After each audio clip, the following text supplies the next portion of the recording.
I've been asked to address this topic, and I'd not previously spoken about this, but I have some feelings about it.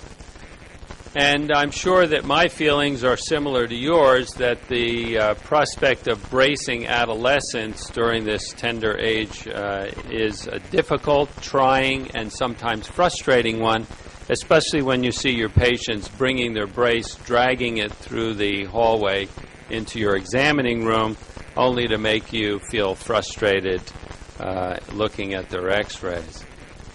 Bracing, as you know, has been around for many, many years, and it's been tried in all different types of forms and manipulations. And here's a picture of some of our more modern braces, which look very similar to some of our older braces.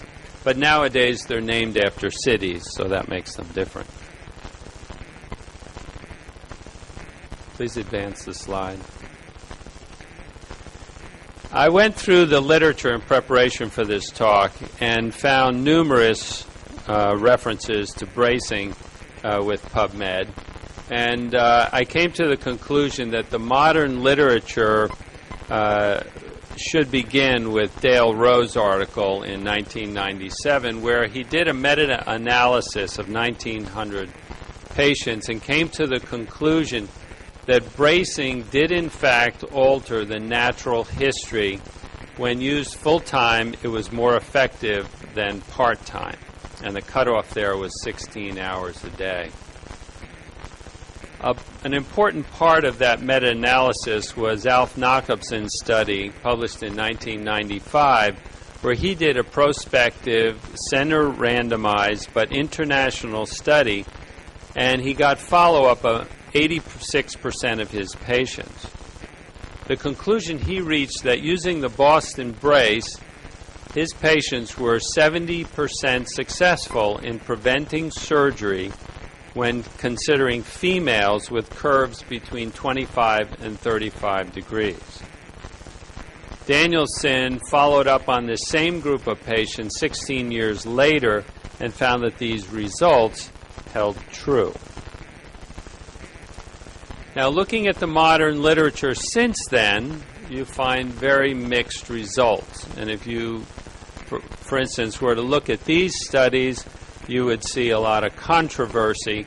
And I just highlighted Jawicki's report that 79% of their TLSO patients required surgery. Certainly a different result than was reported by Jacobson. So this begs the question, why is there such controversy in the literature? And I came to the following analysis. There are some serious questions that we need to look at in all of these studies. The first question that I would raise is, are they analyzing the same population? My conclusion is no. Some of them are looking at males and females together. Some of them are looking at males separately and found they don't do as well as females. Some are looking at different degrees of maturity, and none of them have agreed on the best method for determining degrees of maturity. And in fact, the size of the curve matters. So in many of these studies, we're looking at apples and oranges, which raises my second question. Are they in fact including all patients? Again, my answer is no. And we all want to get to the meat of the issue when we're examining these studies, but in fact, most studies don't include the dropouts and the non-compliers. And I think my analogy to the orange there is true, because we all want the orange, but no one wants to look at the peelings.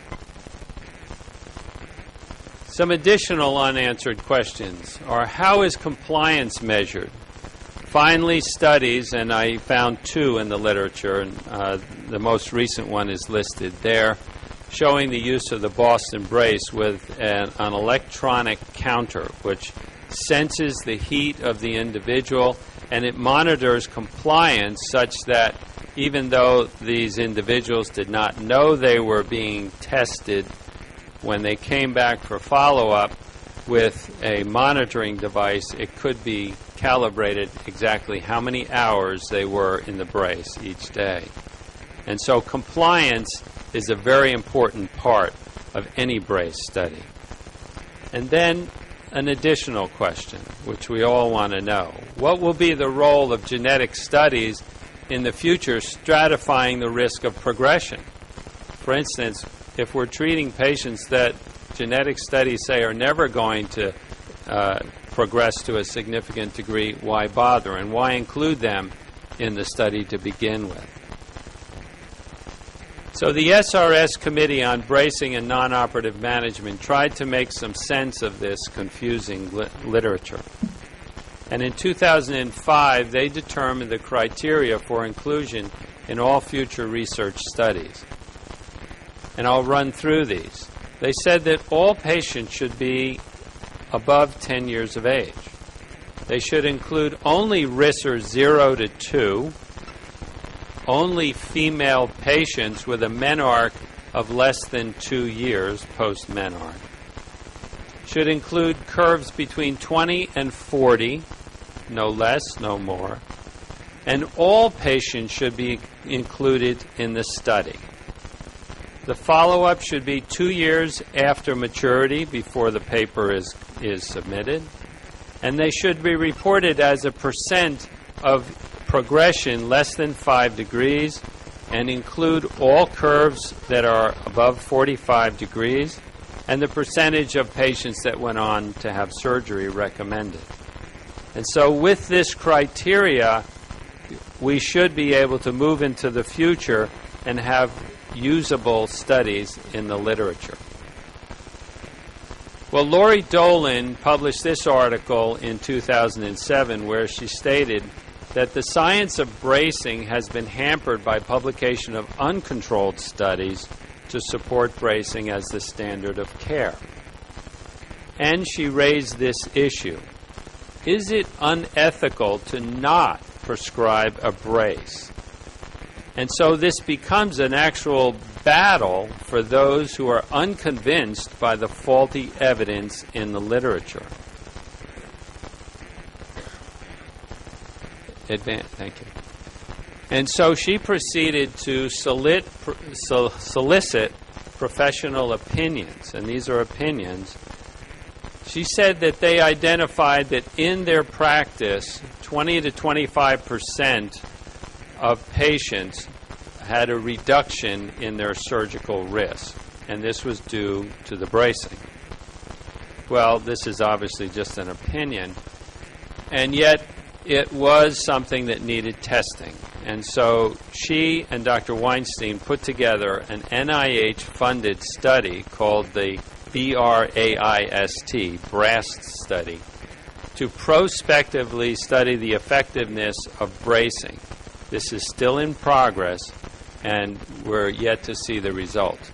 So in conclusion, all braces have been shown to be somewhat effective. Pick which one you want. Yet all are somewhere north of neutral and south of awesome. And so we'll need to wait on the results of this study for true evidence.